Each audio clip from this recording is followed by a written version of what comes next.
All right, welcome back. Live from Studio 60, the Educated Idiots podcast. I got unofficial sponsors. I feel like the official ones are going to be coming in here soon. Mm-hmm. But for right now, I'm going to go with Progressive.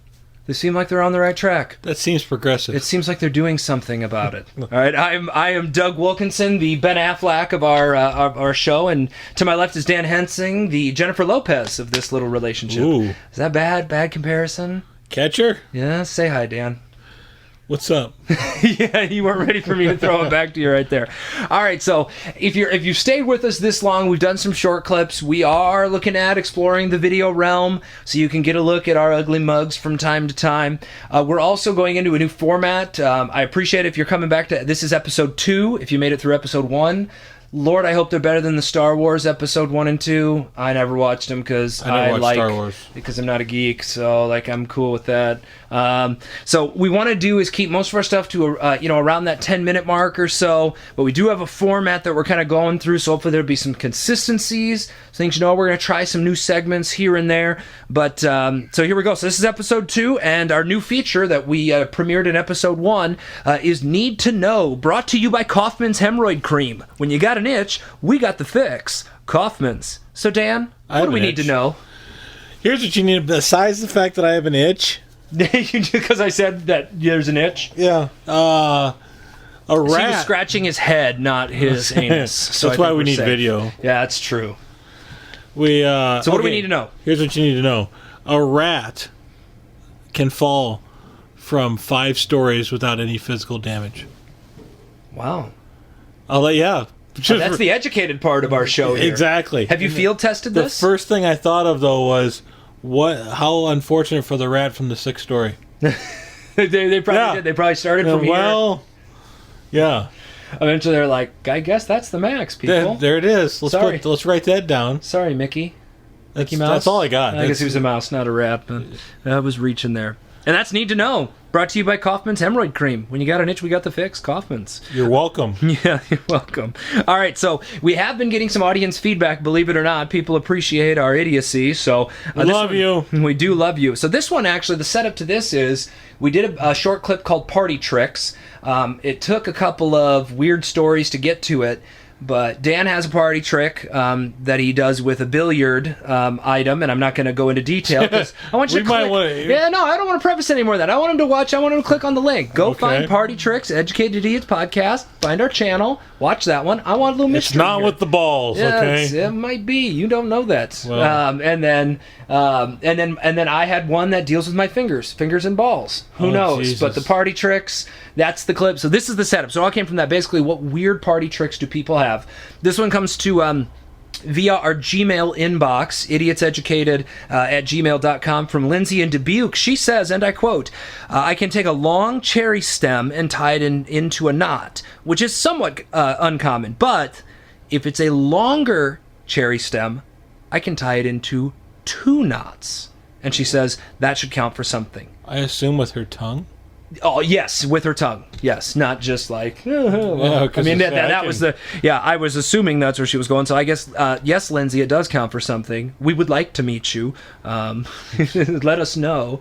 But apparently that's supposed to mean you're good with your tongue? It's a good thing we don't have a video now. Yeah. I'm humping the air. It's kind of turning me on, I'll be honest. So my wife can do the cherry stem thing. I'm kind of so-so at it. You? I have, oh gosh, no. I have the shortest tongue humanly possible. Did you know that? You didn't know that, No, I didn't know that. Okay, watch this. How would I know that? That's it? That was wide open. Wow. Luckily, my nose twitches at it like a hummingbird. So ladies, what's up? I'm kidding. We keep this a PG show. Yeah, you're not kidding. All right, so I guess I can kind of do that one, but it's not great. All right, so that's audience feedback up on the screen right now. What you're going to see is all the different ways that you can find us: Facebook, Twitter, our website, YouTube. You know the drill, people. Any way you get out there, right now you got really good odds of making it on the show. So we're still taking submissions for your 1 in 4. Yeah, you got a great opportunity here. All right, so the next segment after the audience feedback is pet peeves and annoyances. So if you haven't watched episode 1, Dan had his pet peeve and annoyance, which was people who drive trucks and driving them like weenies, which makes total sense. Here's mine. If if I hold the door open for people and they don't say thank you. So you're hitting it there. You just took one from my list. So here we go. So it's kind of like, where's your manners? Like, I want to slam the door on the person a little bit when that happens. I don't care if it's grandma. I don't care if she's using her walker. Like, you're getting a door check, Granny. Someone might be using their life alert if you walk through my door without being a polite princess. Chivalry ain't dead. I'm using it, woman. So be a dear and appreciate the kindness, or the hospitality, or hospice might be getting called in on this one. Nice. Oh, I'm taking Granny to the hospital. She's going to the grave if she doesn't say thank you. I like door check. Yeah. Oh, I door check people frequently. I always let people walk through the door first because I don't want to be like the big lumbering idiot that goes through the door first. Plus, I was raised that you need to open the door for a lady, and I'll even open for dudes. I don't want to be the first one in. Yeah. However, when I was married... Ooh, precursor. When I was married, she didn't want to be the first one in the door. So it's kind of hard to open the door and also be the first one in without looking like a tool. Every so often I get that where my wife doesn't want to go in first. Depends on where we're going. Sometimes she's like, oh, thank you. And other times... Yeah, Applebee's is scary, ladies. So that is our pet peeve or our annoyance segment of things. Last time I plugged grenadine. I feel like I got to give it another shot here. You are amped up God, on it's grenadine. so good. It's so a good. Sugary, delicious. Once it hits the lips, it's so good. It's so delicious. All right. So as we go into these things then, last time I had a news story about Justin Bieber and Leonardo DiCaprio. You can listen to that in episode 1. For episode 2, Dan... Hit us up with some news. That's me. I got one good one for you. Here's the news story. It kind of has to do with the NBA Finals, and we got Game 4 is coming up tonight. Game 4 tonight.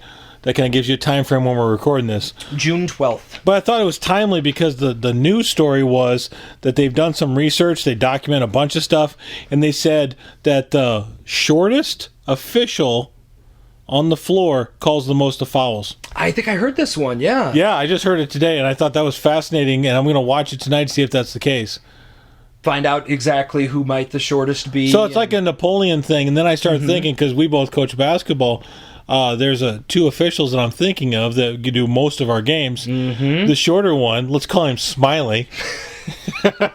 Smiley, Lutz. Like nobody around here is going to know. Exactly nobody knows that because they never go to Old Navy. Unofficial sponsor, Old Navy. So, no, but Smiley. I'm not getting any calls next basketball season. No, none. I'm going to get the middle finger from him right before the game starts. But if you think about it, there's always a dominant official when there's a two-person crew, and it was always him, and he called the most fouls. Mm-hmm. And so I'm going to watch for it tonight because I thought, well, maybe that's just a fluke, but the research says that's what it's kind of a Napoleon, because Napoleon was tiny crusader. I don't know what was. No, I'm kidding. He was a dictator. I was just like funny, good times. I didn't know what word you were searching for there. By the way, least favorite movie of all time, Napoleon Dynamite.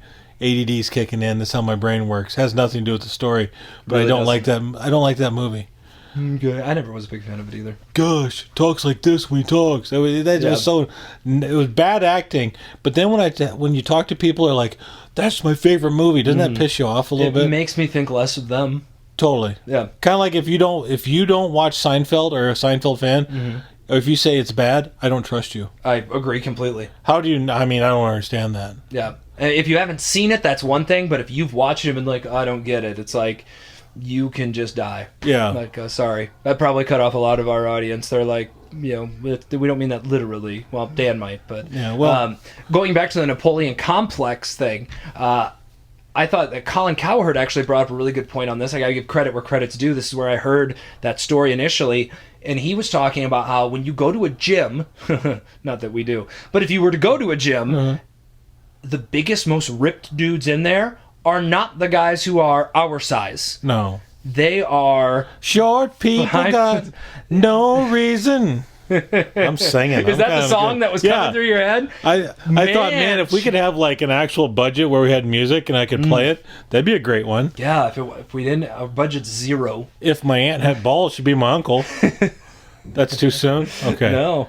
I've seen her. No, I've she's seen her. Handsome lady. Yeah, handsome lady. All right, so that is the news with Dan. As we go, again, we want to get more stuff in there, more user feedback and comments. Again, you can catch us all over the place out there on the line, and you'll be able to find us Facebook, Twitter, a lot of things that are out there. Dan's got a show coming up actually in a couple of days. Sure, people are welcome. And they're definitely welcome. We're looking for some guest spots, and we've actually talked to a few other people, so we're hoping for some new segments. We hope you like the new format.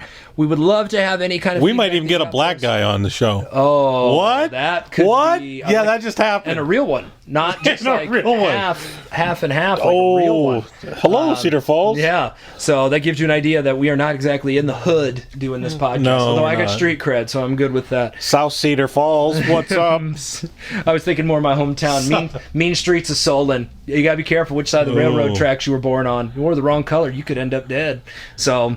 all right, so I don't know where that came from. Solon, 1,800 people. Yeah, all of us. All right, so that's Dan. I'm Doug. We're the Educated Idiots, and I think you just figured out exactly why that is. Thanks for listening. Help us spread the word, and we'll see you next time for episode 3.